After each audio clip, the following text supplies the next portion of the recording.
So, we're moving on with Griffiths quantum mechanics. We are on to section 2.3, and this is harmonic oscillators. I'm just going to talk about the first part of section 2.3. So we're just going down to here, and this is just harmonic oscillators in general. I hope to make this accessible even for people who are not into the whole math. So first I want to explain what a harmonic oscillator is. So a harmonic oscillator, you may remember if you took a basic physics course, is like the idea of something attached to a spring. And your spring has a certain stiffness. So it takes force to displace the spring. So you have to apply some strength or effort to stretch a spring or to compress it. So this is another way to look at what a force is. So if I compress a spring by some amount delta x, I had to apply a force to do that.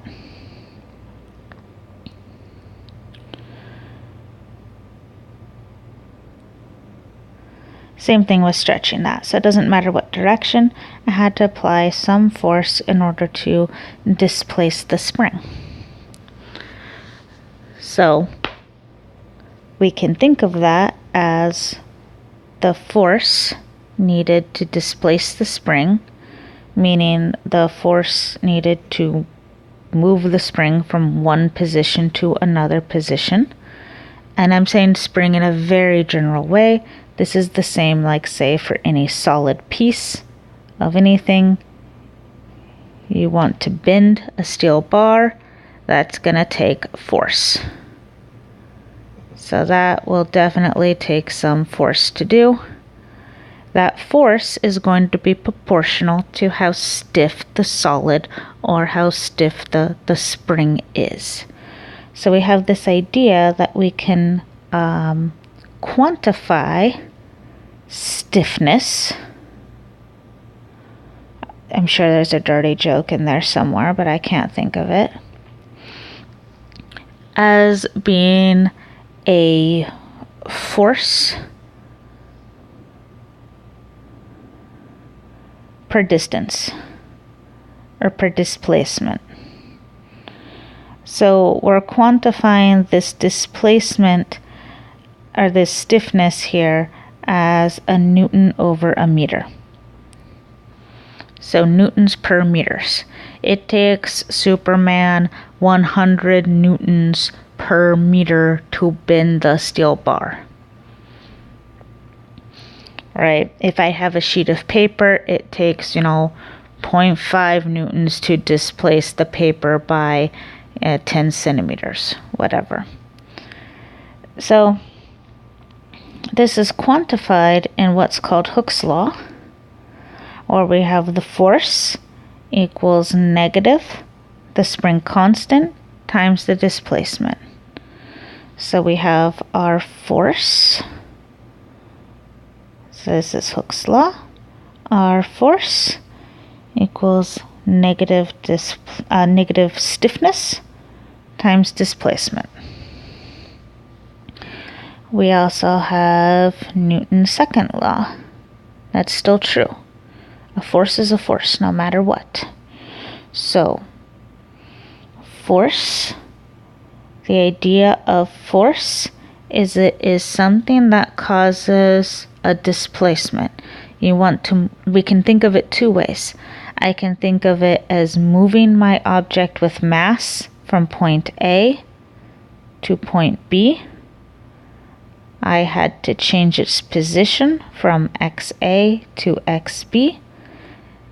Because I changed its position, let's say it was at rest, it had some velocity A, and then it had some velocity B. So there was acceleration. the acceleration existed. I cannot move a thing from one place to another place without changing its position, and I can't move it from being at a rest to being in motion without causing an acceleration. That's one way to look at a force. Another way to look at a force is displacing something. So displacing a piece of a solid. So I have something that is straight, and then I bend it. So I have displaced this end of the solid. Something in the solid is resisting me displacing it, and that is the stiffness of the solid.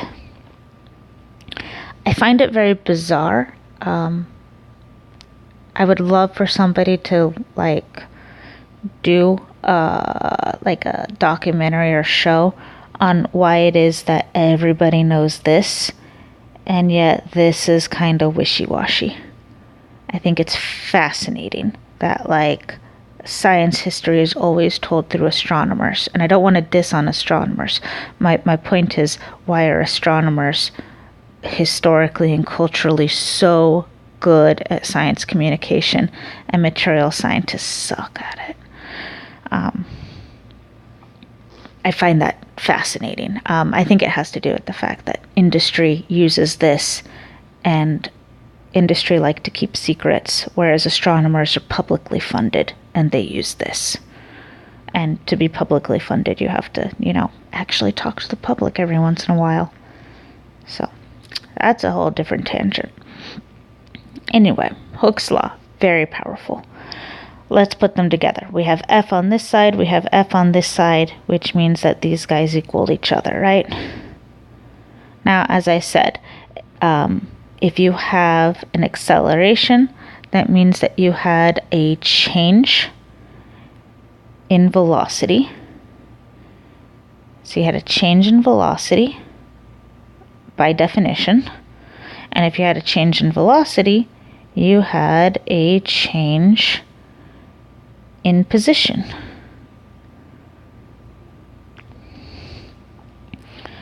So if I were to, graph out my position versus time, my rise over run, my slope of that is distance divided by time, or velocity. If I were to graph out my velocity over time, my rise over run is the change in velocity over time, which is acceleration. That's what we decided to call it. That's what its name is. It is named acceleration. So another way to write that is that my acceleration is the slope of the velocity. The velocity is the slope of the position. So the way that I write that is the second derivative of the position. So the slope of the slope, or the second derivative. Oh, I realized I totally wrote x on the bottom, didn't I? I do that a lot.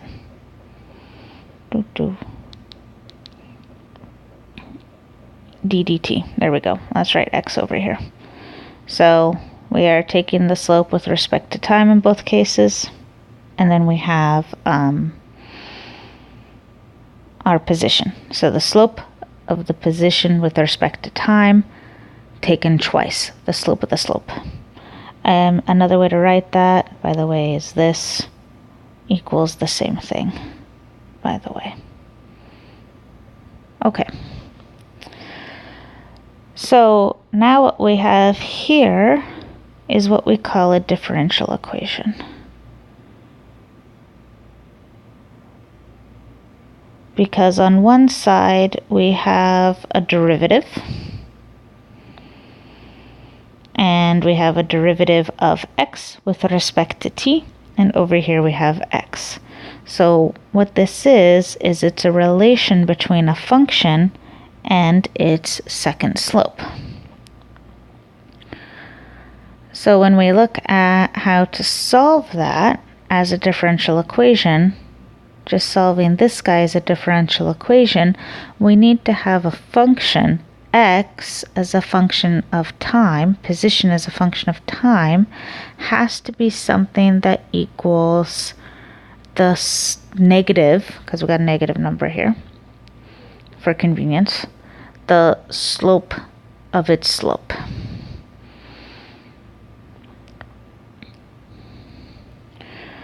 What function fulfills that? Well, that would be our good old sine and cosine. So if I just draw it a sine,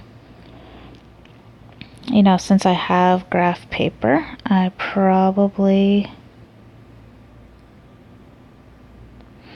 should, whoops, no, I wrote T there. I probably should just try to make it a little bit to scale. Okay. So let's say I have a sine wave. That is a really bad sine wave. So I'm going to go up to an amplitude and then down to that amplitude. Okay. And it goes up there again. So this is my sine wave. It is 0 at 0. It is periodic over 2 pi. So this is pi. This right here is pi halves. And this is going to be 3 pi halves. If I look at the slope of this guy, here my slope is very high and it is positive. Here my slope is 0. Here my slope is very big, but it is negative. And here my slope is 0. Here my slope is very big and it is positive. So I can see that I get something that is periodic in the same period, same frequency. But wherever this one was 0, this one is now the highest amplitude. Wherever this one was the highest amplitude, this is 0. This is a cosine. And then this part is 0 again. As you can see, it's just a sine wave shifted over by an amount of pi halves. Now if I do that again, here my slope is 0. Here my slope is very steep, but it is negative. Here my slope is 0. Here my slope is very steep and it's positive. And here my slope is 0.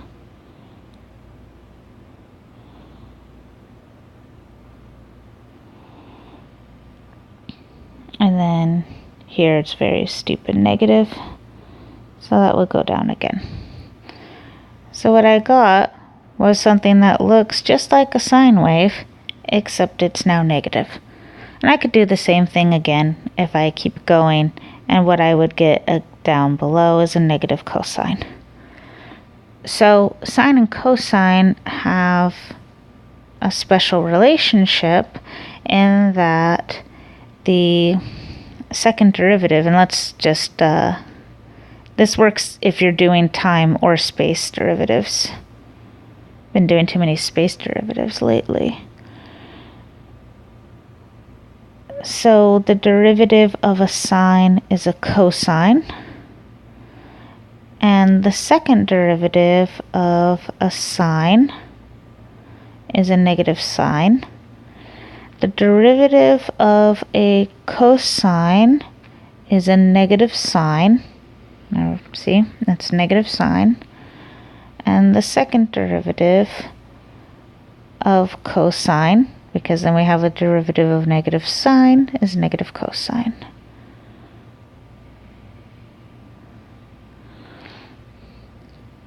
So it's a wave. That's what a wave is. So that means for this equation here, I'm going to write it out this way.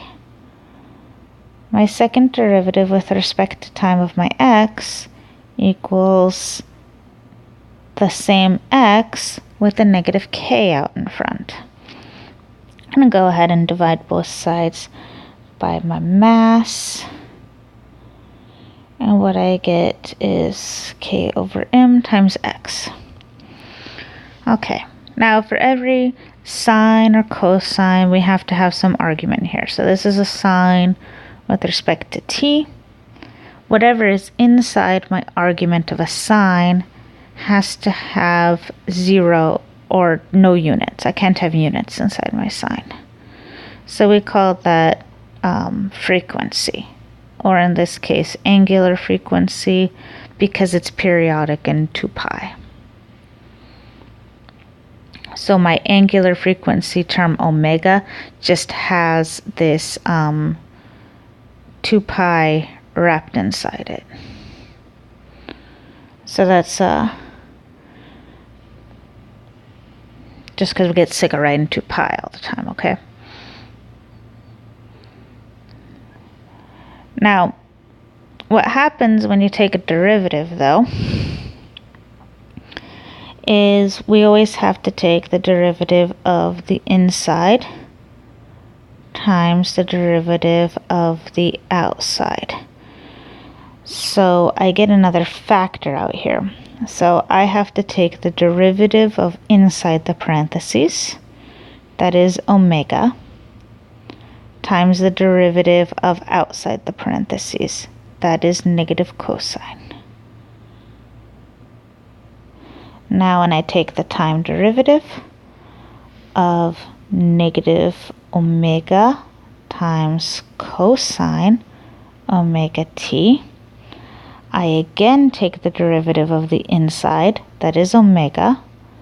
So I have now omega times omega, so I get omega squared, and then the derivative of the outside, that is sine omega t. So whenever I'm taking a slope, I have to consider the function as a whole. And taking the derivative of the inside times the derivative outside, that's just called a chain rule. I think there's a few other names for it too.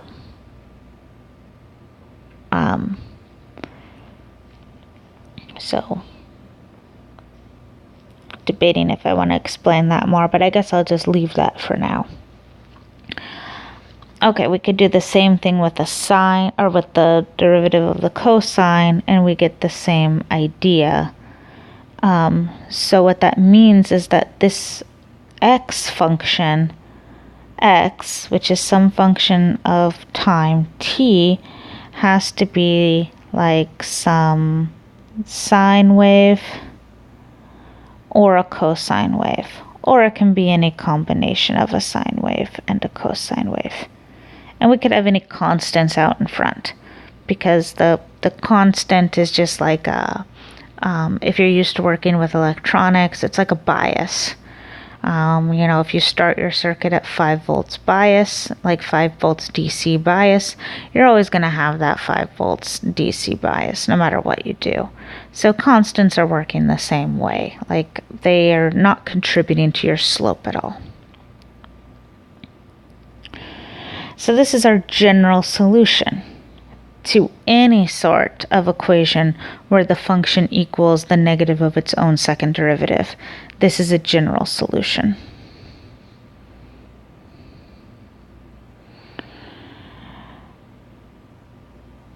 Now I know in that general solution that I would get something like, if I take the second derivative of this,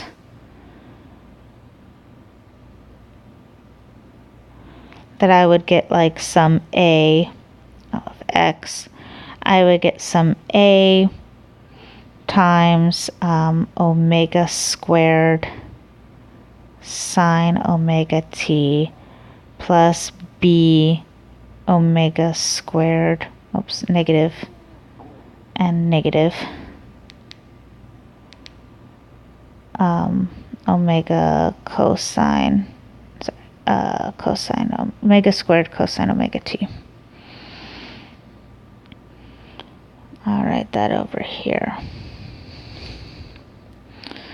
So if I take my second derivative of this x of t, this guy, I just get a out in front.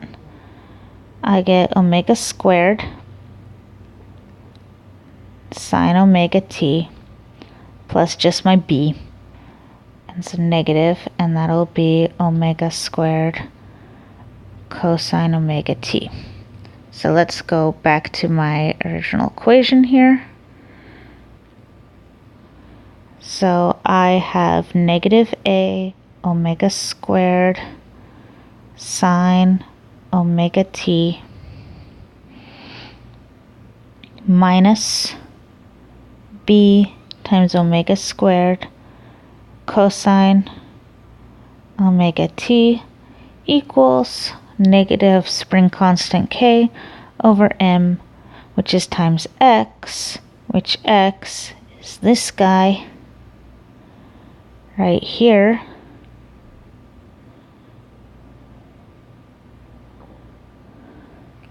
I can go ahead and factor out my negative omega squared.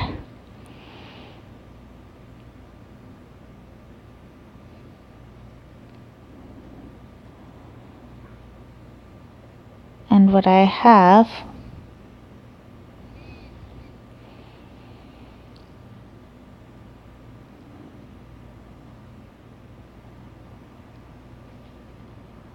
is this right here. I can go ahead and replace that with x again. That equals x. That equals x. So I have negative omega squared x equals negative km, k over m times x. I can go ahead and cancel out my negative x's, and I get that my angular frequency, omega, equals the spring constant over my mass. Or the omega squared equals spring constant over my mass. Or I can go ahead and just take the square root of that.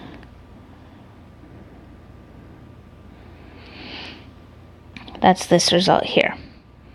So that's the exact same way that we found the energy levels in an infinite square well. Same idea there. So that is our angular frequency of oscillation. Meaning it's our frequency, we're just taking into account the fact that it's in 2 pi. If for some reason you're not working in radians, you can just use regular, like this guy, where 2 pi f equals omega. But, you know, honestly, like we gonna be doing everything is periodic in 2 pi, so we might as well just wrap everything up in angular frequency. That was surprising. Okay. Oh. So 2 pi f equals omega. Okay, then the potential energy. So we did this way back in the beginning, where we had that our potential energy, or just our energy, is related to our force, where I believe we wrote that our force is the spatial derivative of our energy. So let me go ahead and just graph this out. So for our Hooke's law, we had force equals negative kx, right? So if I put force on the x-axis and force on the vertical and x on the horizontal, I could say, you know, graph the force that it would take to displace a spring, right? So my slope is negative k, that's my rise over run. That's my slope. My displacement, my force. So I can completely graph out, I can even like go into there too, but I'm going to stick with just finite there. I can completely graph out my force. So if I take a literal spring and I want to graph the force on it with respect to the distance, I measure how much force it takes for me to push the mass in. You know, I record 10 newtons of force, 1 centimeter displacement.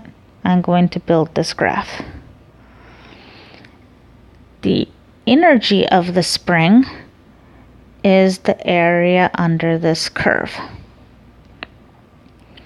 So I graphed out a very simple one where it's just a line because this has a linear relationship. So if this is, you know, going to some x right here, and I had some maximum force F, then the area under this is just a, you know, right triangle, right?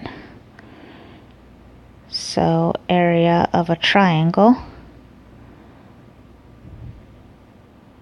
is 1/2 base times height. My base is x, my height is f. My height, my f also equals kx. We'll just keep that negative sign there. So I have x times kx, or I get 1/2 kx squared. That's my energy. Or I could integrate that, because my force is the spatial derivative of my energy, meaning that my energy has to be the integral of my force. So my energy is going to be my integral over x of the force. My force is negative kx. So I get a k out in front. And my integral of x over x is x squared over 2. Or my energy in my spring is 1/2 kx squared. So this is the potential energy of a spring.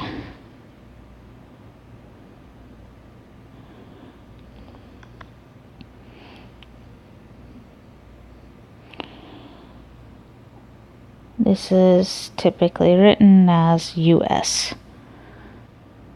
U for potential energy, spring just to note that's an S, and we have here just writing it as just V of x.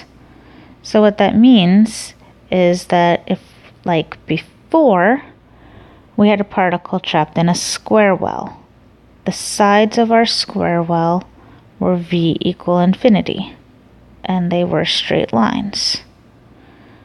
This, however, in our energy landscape, looks like this. So my vertical axis is V, and my horizontal axis is X. I'll just draw it over here then.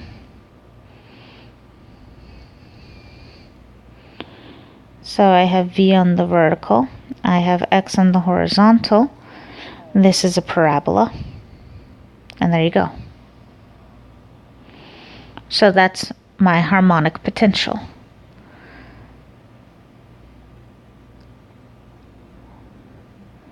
So my potential energy landscape that I get from a harmonic oscillator, so that's anything that's, you know, bouncing back and forth. You take a mass on a spring, you can even hang a mass from a spring pull it down and it's gonna oscillate up and down. It's gonna go up and down.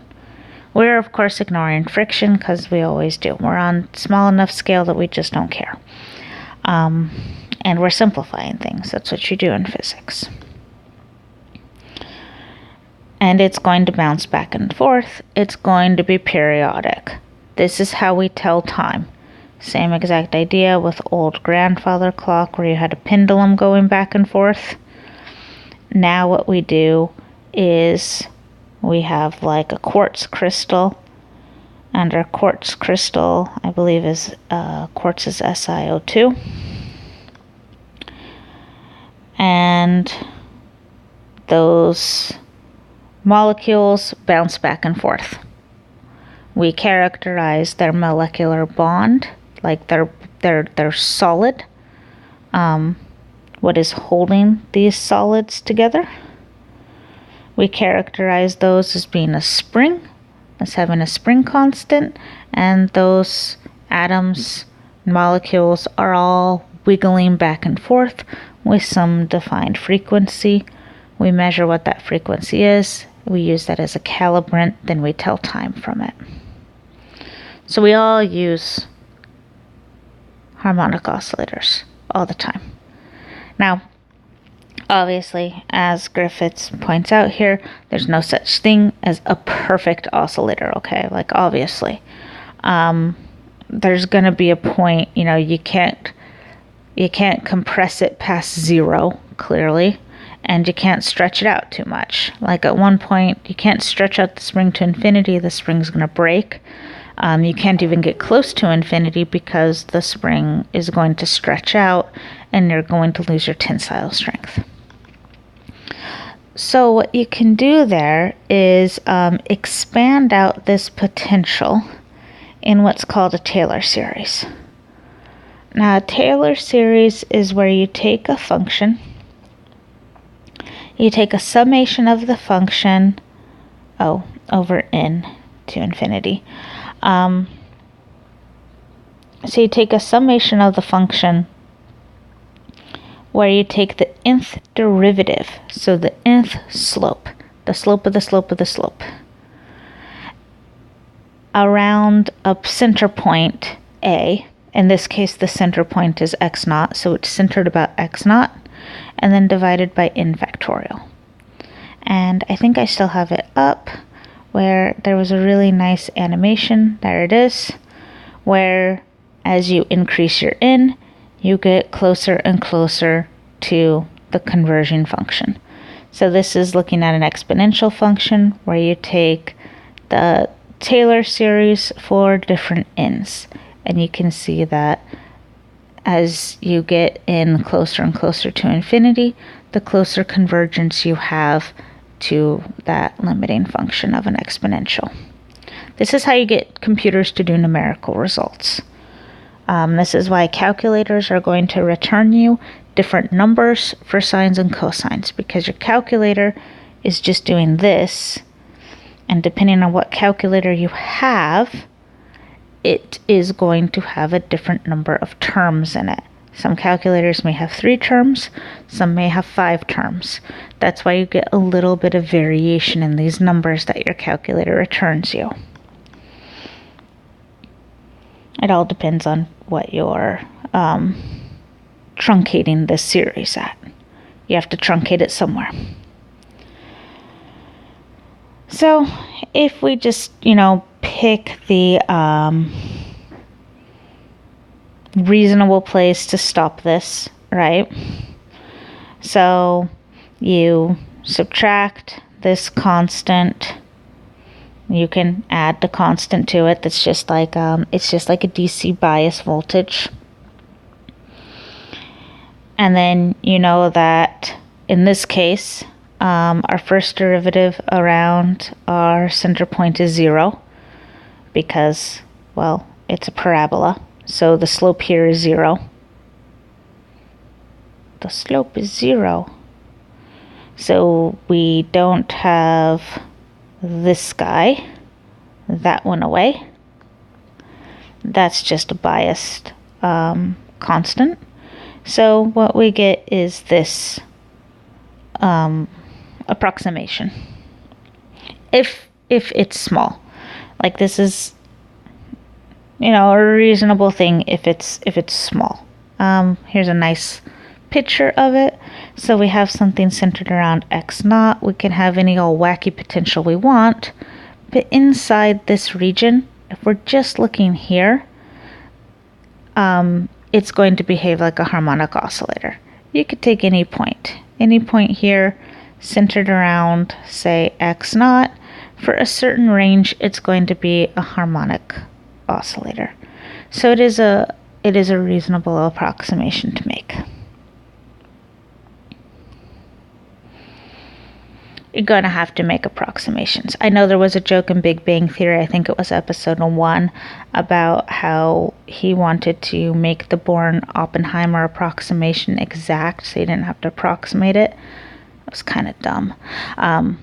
I think that they meant the joke to be that way, though, to be honest. I think that was the point of the joke, was that Sheldon is so full of himself that he thinks that approximations are stupid. In reality, they're very useful. I could be wrong. Maybe I'm giving them too much credit. That's the way I saw the episode. Okay, so we're going to use this potential for a harmonic oscillator. So let's just go ahead and look at this. So we know that our potential is of this form. And I'm just making it all positive instead of negative just because I want to, right? That's fine. I could make everything negative, but it's a little bit of a convention that we take the sides of this to be positive, and when you're considering bound states, you usually get energies below zero. Okay, so now I'm gonna use the result we got, that omega equals, I always have to do this like in my head quickly to remember which was on top and which was on bottom. Yeah, K over M. You can also always check units there. This is newtons, which is a kilogram times a meter over a second squared, divided by kilogram for mass. Oops, and then that was newtons over meters. So I have meters down here. My meters cancel, my kilograms cancel. So I have square root of 1 over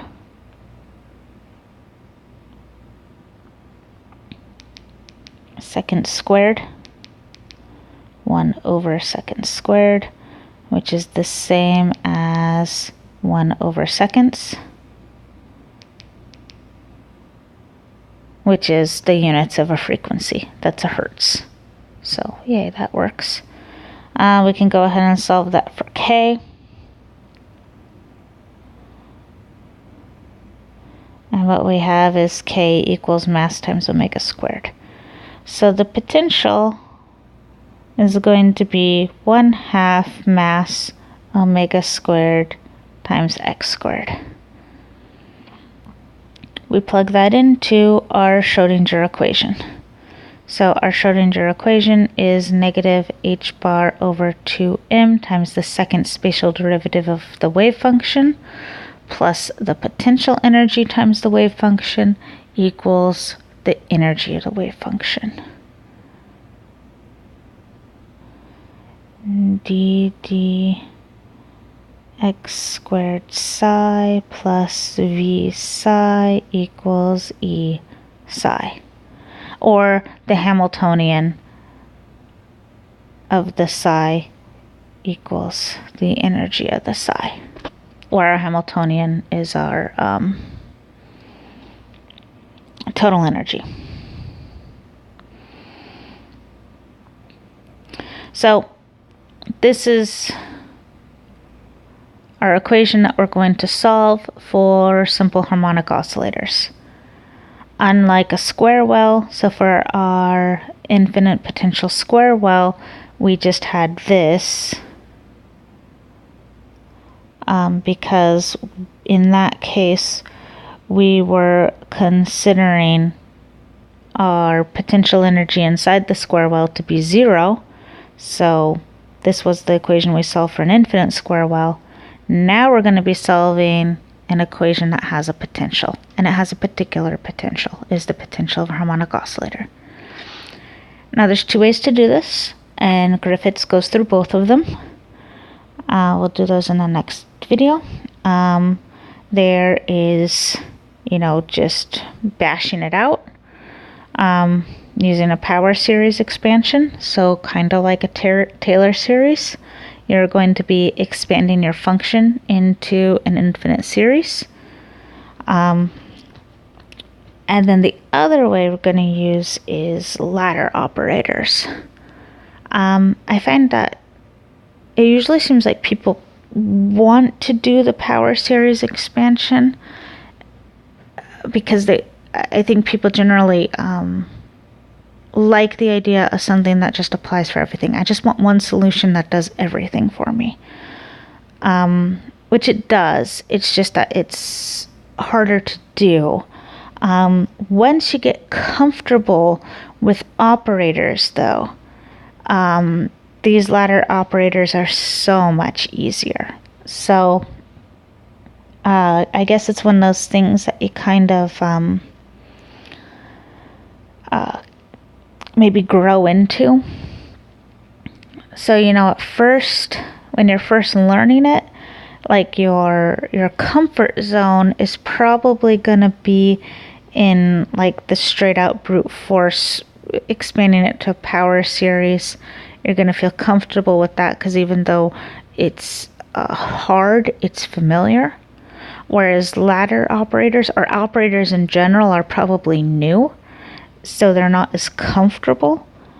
But I would argue give them a chance so that you can build a comfort zone around them. So give operators a chance so that you can get comfortable using them, because once you are comfortable with using them, it's really, really a lot easier. So next time I'm gonna be doing the ladder operator method, and that's going to be all of this section, which is 2.31.